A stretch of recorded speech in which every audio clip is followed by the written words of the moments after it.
Chers amis, chers frères et sœurs, bonjour et bienvenue dans cette nouvelle session. Merci à Nourou qui nous a écrit pour recevoir une formation afin de devenir évangélique.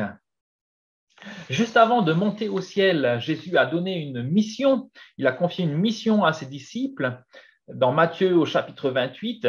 Et la mission n'était pas de devenir évangélique ou de faire des évangéliques, mais Jésus dit qu'il faut devenir disciple.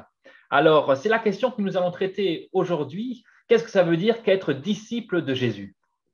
Et nous prenons donc dans Matthieu au chapitre 28, le verset 19, Jésus dit, allez, faites de toutes les nations des disciples, les baptisant au nom du Père, du Fils et du Saint-Esprit. Il y a donc un lien entre devenir disciple de Jésus-Christ et se faire baptiser. C'est en se faisant baptiser qu'on montre que l'on devient et que l'on est disciple de Jésus. Alors, qu'est-ce qu'être un disciple de Jésus?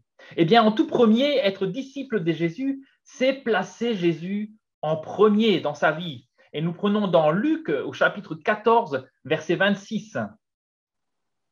Jésus dit, si quelqu'un vient à moi sans me préférer à son père, à sa mère, à sa femme, à ses enfants, à ses frères et à ses sœurs, et même à sa propre vie, il ne peut être mon disciple.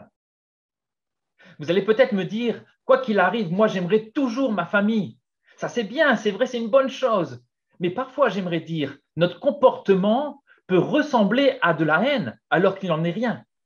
Si ma femme me dit, par exemple, si tu choisis de suivre Jésus, ça veut dire que tu ne m'aimes pas vraiment. Est-ce que ça va influencer ma décision?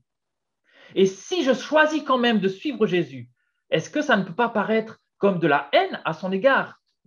Voyez-vous, Jésus demande que notre choix soit toujours de le suivre en premier, quoi qu'il arrive, quoi qu'il en coûte.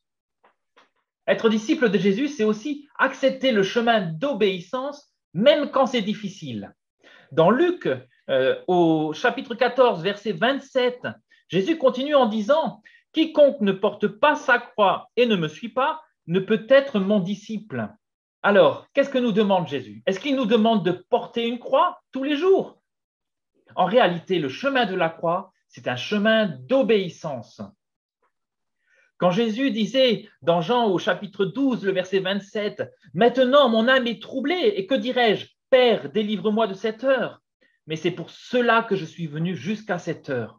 C'était la volonté de Dieu que Jésus aille à cette heure de la croix.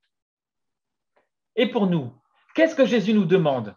Quel est le chemin d'obéissance qu'il nous faut suivre?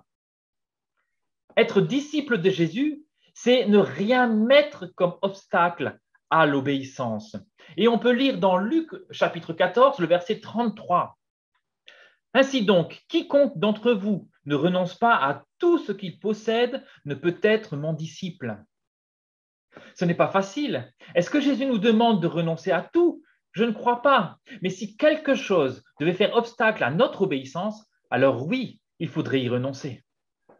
Pour finir, j'aimerais vous donner une promesse, une merveilleuse promesse qu'on peut trouver dans Matthieu au chapitre 10, le verset 42. Et quiconque donnera seulement un verre d'eau froide à l'un de ses petits parce qu'il est mon disciple, je vous le dis en vérité, il ne perdra point sa récompense. Le Seigneur a ses yeux sur ses disciples. Il voit chacun de nos faits, chacun de nos gestes. Il est attentif à nos vies. C'est un encouragement pour nous qui sommes ses disciples. Que ces versets vous accompagnent et qu'ils vous fassent grandir avec Christ.